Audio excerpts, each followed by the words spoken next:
Hello everyone, আসসালামু আলাইকুম। কেমন আছেন সবাই? আশা করি ভালো আছেন।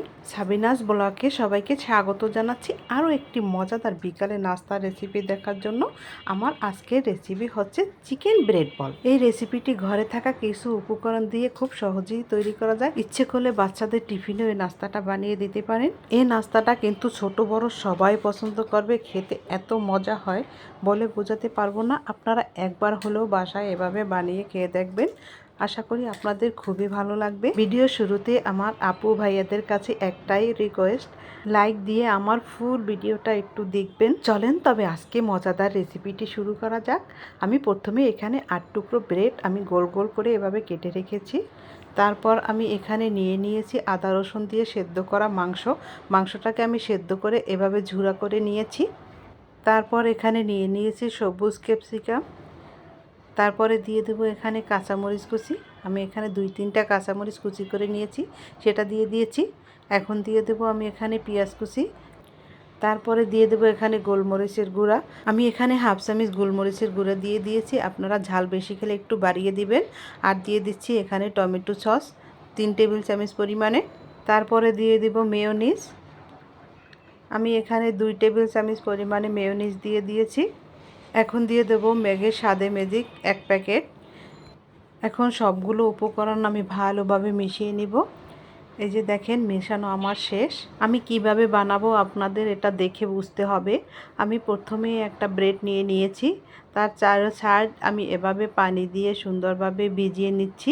এভাবে চারো সাইড ভিজিয়ে নিলে আমি যখন ব্রেড বলটা ভাজতে যাব তখন আর চারো সাইড থেকে বের হয়ে যাবে না। এখন মাংসের পুরটাকে ভালোভাবে ব্রেডের উপরে এভাবে দিয়ে সুন্দরভাবে ছড়িয়ে দিতে হবে। তারপর আর এক টুকরা ব্রেড নিয়ে এভাবে সুন্দর করে চাইরো সাইড এভাবে চেপে চেপে দিতে হবে। এই যে দেখেন পানি দেওয়ার কারণে সুন্দরভাবে চাইরো সাইড সুন্দরভাবে লেগে গেছে।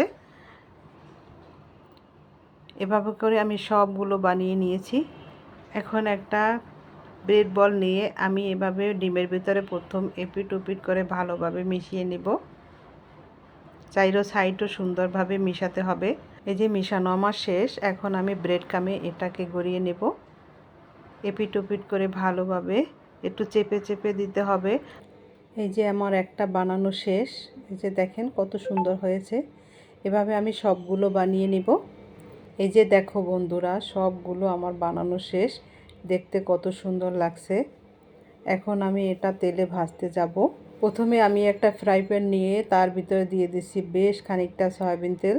তেলটা যখন গরম হয়ে আসছে এখন আমি একটা একটা করে ব্রেড বলগুলো দিয়ে দিব। বন্ধুরা, আর একটা কথা, আজকে আমার 5-7 দিন ধরে ওয়াচ টাইম একই জায়গায় পড়ে আছে।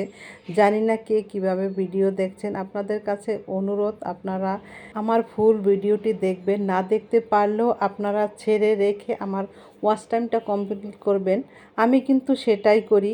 অনেক সময় দেখা যায় যে আমার দেখার সময় হয় না, কিন্তু ভিডিওটা ছেড়ে আমি ফুল ওয়াচ করার চেষ্টা করি। আমার কথায় আবার কেউ মনে কোনো কষ্ট নিয়েন না। এদিকে কথা বলতে বলতে আমার ব্রেড বলের এক সাইড ভাজা হয়ে গেছে। দেখেন আমি অন্য সাইডটাও এভাবে ভেজে নিয়েছি। এই যে দেখেন এখন আমার হয়ে গেছে। আমি এখন সব ব্রেড বলগুলো উঠিয়ে নিচ্ছি। আজকে ব্রেড বলের রেসিপিটা আপনাদের কাছে কেমন লাগছে কমেন্টস করে জানাবেন, আর পারলে একটু শেয়ার করে দিবেন। ভিডিওটা কোনো অংশ যদি ভালো লেগে থাকে প্লিজ সাবস্ক্রাইব করে আমার পাশে থেকে যাবেন। আল্লাহ হাফেজ।